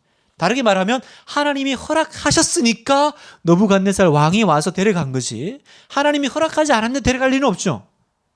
그럼 하나님이 허락하셨다는 건 하나님이 사실은 보내신 거예요.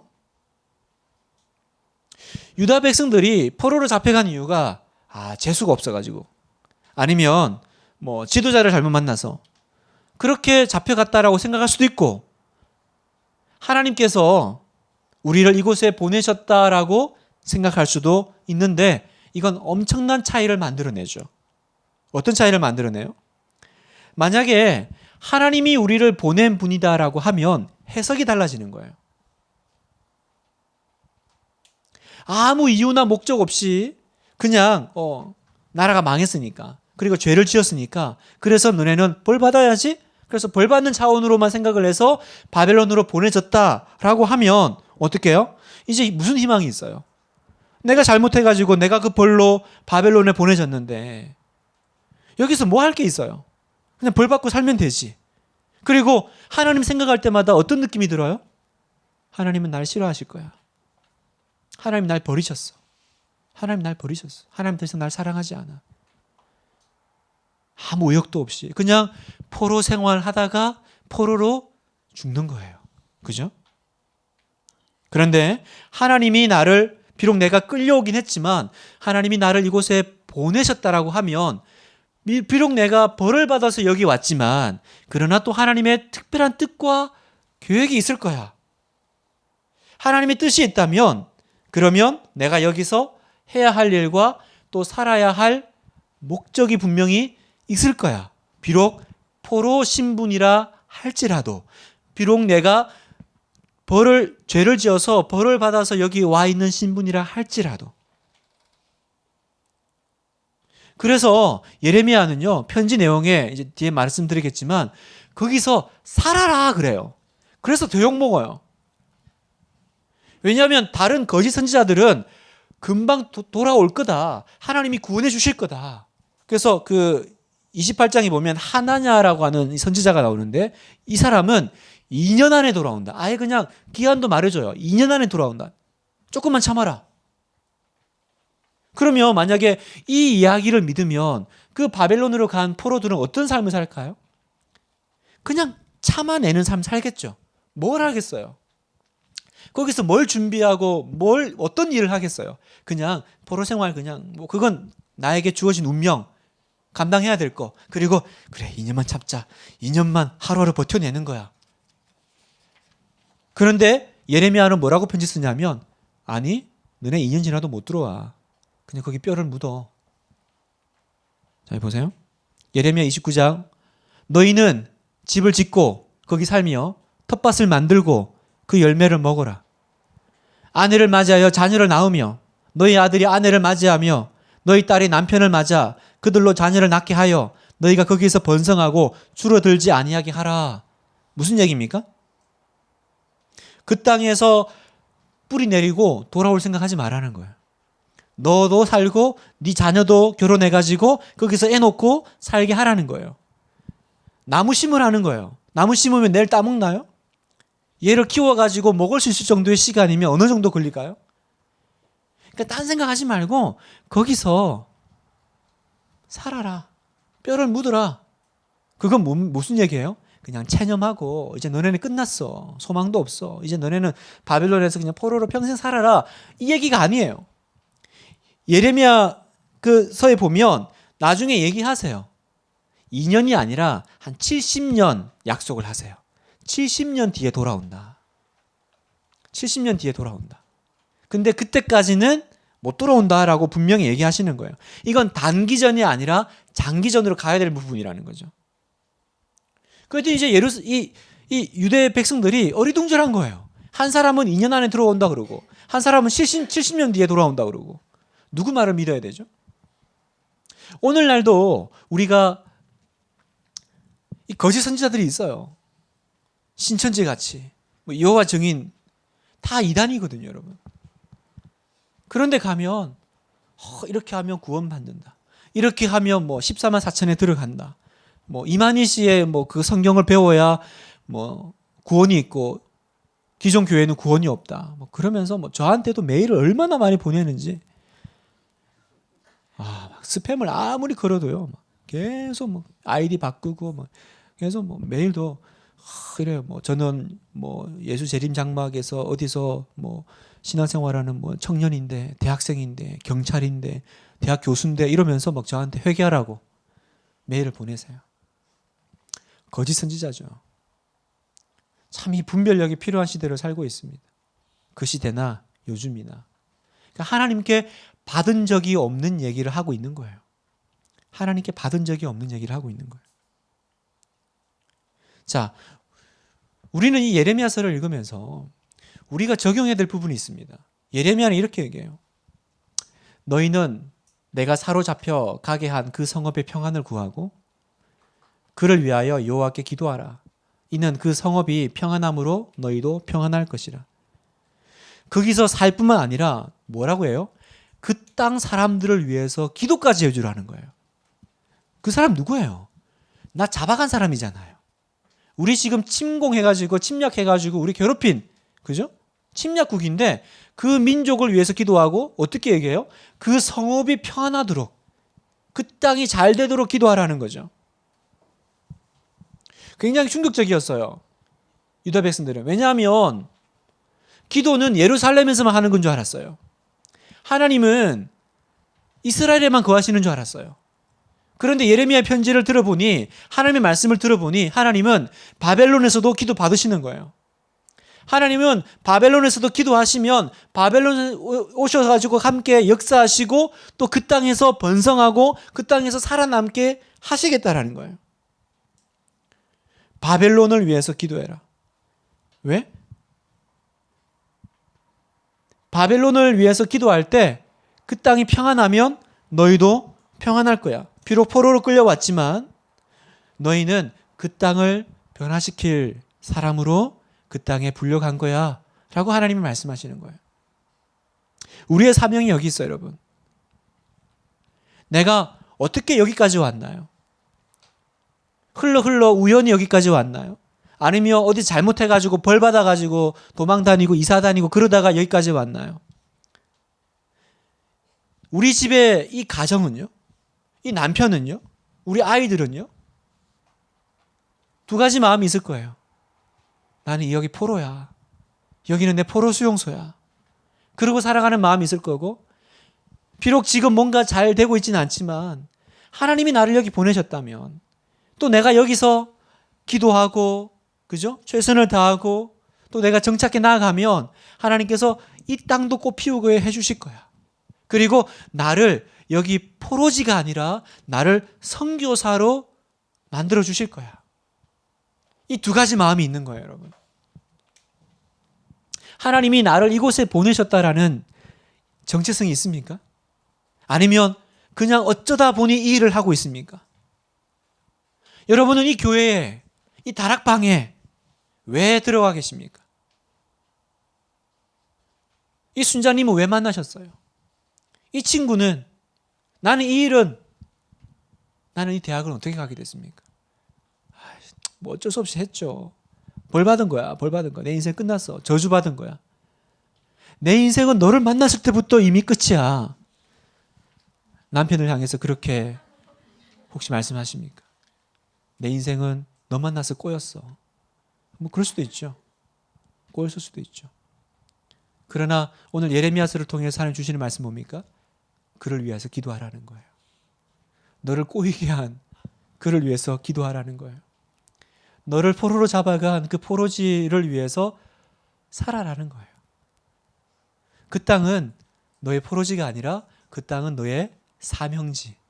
너는 그 땅의 포로가 아니라 너는 그 땅의 선교사. 그래서 지금도 사실은 유대인들이요, 이 정신으로 살아요, 사실. 유대인들이 얼마나 흩어졌어요? 디아스포라로. 그런데 유대인들은 두 나라를 섬기죠. 자기 이스라엘을 섬기고 또 사실은 그 땅을 잘 섬겨요. 그러니 어떤 일이 벌어지냐? 유대인들은 대부분 그 땅에서 성공해요, 희한하게. 왜냐하면 나는 이건 필요 없어. 난 너네 다 싫어. 나는 하여튼 우리 민족. 나는 이스라엘 돌아가야 될 거야. 나는 언젠가 거기 갈 거야. 그러면 여기서 아무것도 못해요. 그런데 유대인들은 그 땅에 정착해요. 그 땅을 윤택하게 만드는 일을 해요. 그죠? 그 땅에서 지도자가 되려고 해요. 우리는 어디에 서 있습니까? 그리고 우리에게 물어야 됩니다. 나는 이곳에 포로인가? 나는 이곳에 선교사인가? 내 의지와 무관하게 끌려온 포로진 줄 알았는데 그럴 수도 있죠. 그런데 하나님이 의도적으로 보내신 거라면, 하나님이 허락하신 것이라면, 그러면 이걸 깨닫는 순간 우리는 이제 해석이 달라지는 거예요. 뭘 해야 될지가 나오는 거예요. 아, 나의 소명이, 사명이 여기 있구나. 여러분, 오늘 밤 자신에게 물어보십시오. 하나님, 저는 어떤 삶을 살아야 됩니까? 하나님, 저는 어떤 인생을 걸어가야 됩니까? 하나님, 저는 어쩌다가 여기까지 와 있습니까? 저는 왜 분당에 살고 있습니까? 저는 왜 이 직업을 하고 있습니까? 저는 왜 이 가정을 이루었습니까? 왜 우리 집에는 이 아이들이 태어났습니까? 예전에는 어쩔 수 없는 운명의 장난 혹은 하나님의 심판, 뭐 여러 가지로 뭐 다 갖다 붙여서 나를 불쌍하고 나를 비판하고 내 인생을 비관적으로 봤을 수 있습니다. 그러나 주님께서 뭐라고 말씀하세요? 너 기도해라. 그를 위해서 기도하고 그 땅을 위해서 기도하고 그가 평안하면 너도 평안할 거야. 네 사명은 여기 있어. 그래서 우리는 다 선교사예요, 여러분. 우리는 다 내가 밟고 있는 이 땅의 선교사예요. 여러분에게 그 마음이 있어요? 그러면 여러분은 하나님이 여러분에게 주신, 여러분이 모태로부터 지어질 때부터 하나님께서 너 이거 했으면 좋겠다라고 하신 그 데스티니를 발견하신 거예요.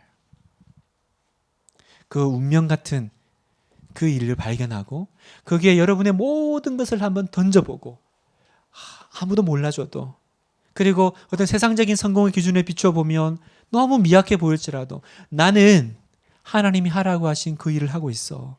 나는 하나님이 가라고 하신 그곳에 서 있어 라고 말할 수 있는 성도가 되시기를 축복합니다. 마무리하면서 여러분, 예레미야는 눈물의 선지자입니다. 제가 얘기했습니다. 자신의 처지가 딱해서 눈물의 선지자가 아닙니다. 내 인생은 왜 이렇게 꼬였나? 나는 왜 이렇게 힘드냐? 그래서 우는 게 아니에요. 예레미야 안에는 시대를 향한, 민족을 향한 애통하는 마음이 있었어요. 애통하는 마음이 있었어요. 여러분, 저를 보세요. 하나님의 사람은 이 시대를 바라보는 애통하는 마음이 있어야 돼요.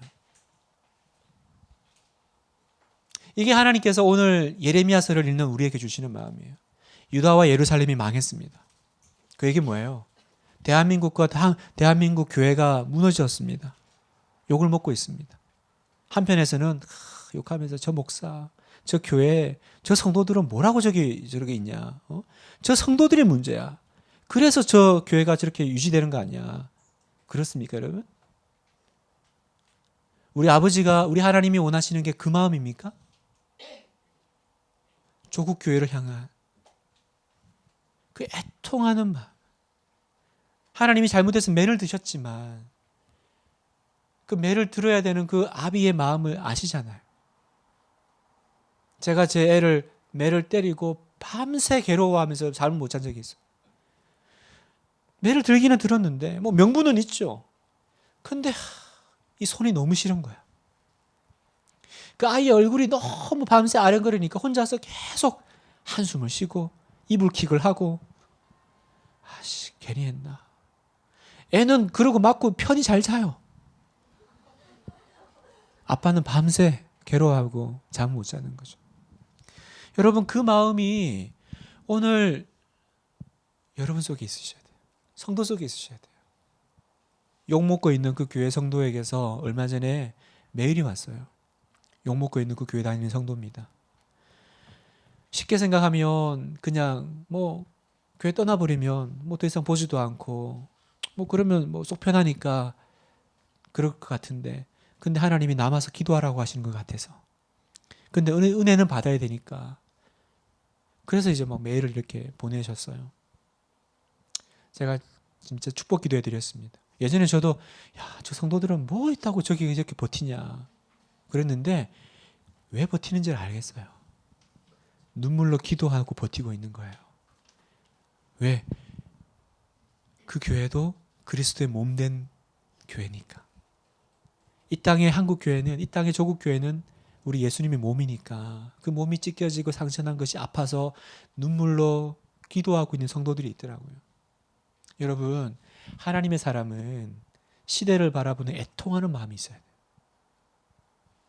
우리 안에 그 마음이 부어지기를 바라요. 그리고 여러분, 혹시 기도가 막혔습니까? 요즘 목사님, 제가 요즘 기도가 안 돼요. 어떻게 기도가 다시 열리는 줄 아세요? 다시 열방을 위해서, 그리고 하나님 나라를 위해서 복음을 붙잡고 한번 기도해 보세요. 기도가 회복됩니다. 예수님 말씀하셨어요. 너희는 먼저 주의 나라와 그의 의를 구하라. 그리하면 이 모든 것을 너희에게 더하시리라. 언제부턴가 기도가 맨날 맴돌아요. 내 얘기 했던 거 또 하고 했던 거 또 하고 왜 안 들어주시냐고, 언제부터 기도했는데 이럴 거냐고. 그 기도가 계속 그렇게 지체가 된다면 여러분, 하나님 나라를 위해서, 한국 교회를 위해서 기도하세요. 열방을 위해서 기도하세요. 제가 우리 교구 권사님들한테 그 부탁을 드려요. 권사님, 교회를 위해서 기도해 주세요. 시간 정해놓고 우리 교회 말고 한국 교회를 위해서 좀 기도해 주세요. 그러면 권사님은 나중에 천국 가시면 한국 교회 살린 사람이라는 상 받습니다. 대한민국을 위해서 기도해 주세요. 아파해 주세요. 그러면 대한민국을 살린 상 받습니다. 여러분, 기도가 막혔어요? 기도가 잘 안 되죠. 기도가 열정이 사라졌죠. 옛날에는 그렇게 눈물 흘리면서 기도했는데 요즘은 그런 게 없죠. 여러분, 다시 한국 교회를 붙잡고 하나님 나라를 붙잡고 기도해 보세요. 눈물이 돌아와요. 왜 그런 줄 아세요? 하나님 마음이 거기 가 있거든요. 하나님 눈물이 거기 가 있거든요, 여러분. 맨날 찬송만, 아버지 마음이 있는 곳에 나의 마음이 있기를 원한다고 찬송하는 것이 아니라 그 마음이 있는 곳에 내가 기도해야 돼요. 그래서 어떤 분이 그러시더라고요. 예수님이 제자가 참 많은데 이 사도, 예수님이 12제자하고 사도 바울이 사도잖아요. 총 13명. 예수님이 제자가 참 많은데 어쩜 그렇게 사도 바울만 그렇게 유독 쓰임을 많이 받고 성경에 그렇게 신약에 많은 책을 썼을까? 그렇잖아요. 굉장히 신약에 사도 바울의 그 비중이 얼마나 커요? 어떤 분이 그러시더라고요. 사도 바울은 그 당시에 하나님의 마음이 어디 있는지를 알았다라는 거예요. 그래서 기도를 하는데 하나님이 기뻐하실 그 기도를 올려드렸고 하나님은 그 기도를 기쁘게 받으시고 사도 바울을 쓰셨다라는 거예요. 그럼 하나님의 마음은 어디 있었어요? 사도 바울은 무슨 기도를 했어요? 하나님, 제가 이방인의 사도가 되겠습니다 하신 거예요. 그때 나머지 사도들은 뭐 했어요? 예루살렘에서. 그죠? 베드로마저도 유대인들 자기끼리 신앙 그래가지고 이방인들하고 유대인하고 막 섞여서 뭡니까 밥 먹다가 누가 유대인들이 오니까 그거 놀래가지고 피하다가 사도 바울하고 엄청 이렇게 뭡니까 말싸움 드러나고. 그때 사도 바울은 하나님의 마음이 지금 어디로 흘러가는지를 봤어요. 아, 하나님의 마음은 예루살렘의 유대 땅에 머무는 것이 아니라 사마리아와 땅끝까지 흘러가시고 계시구나. 하나님, 저를 이방인의 사도로 써주세요. 하나님은 그 기도를 기쁘게 받으셨고 하나님은 사도 바울을 쓰셨어요. 여러분, 이제는 우리가 내가 듣고 싶은, 내가 드리고 싶은 기도를 드리는 것이 아니라 하나님이 듣고 싶은 기도를 한번 드려봤으면 좋겠어요. 하나님이 듣고 싶은 기도는 하나님의 마음이 있는 곳에 내 기도를 올려드리는 거예요. 하나님의 마음이 어디 있습니까? 열방을 향해서, 한국 교회를 향해서 있다고 믿습니다. 여러분이 그 한 사람이 되어주시고 그 기도를 할 때 여러분의 영혼은 살아나고 여러분의 기도는 돌아오고 여러분이 서 있는 그 땅은 사명지가 될 것이며 여러분은 그 땅의 포로가 아니라 여러분은 그 땅의 선교사가 될 겁니다. 우리 같이 한번 기도하고 마치겠습니다. 하나님 아버지, 이 밤에 우리가 예레미야를 읽으면서 하나님의 마음을 알기를 원합니다. 하나님,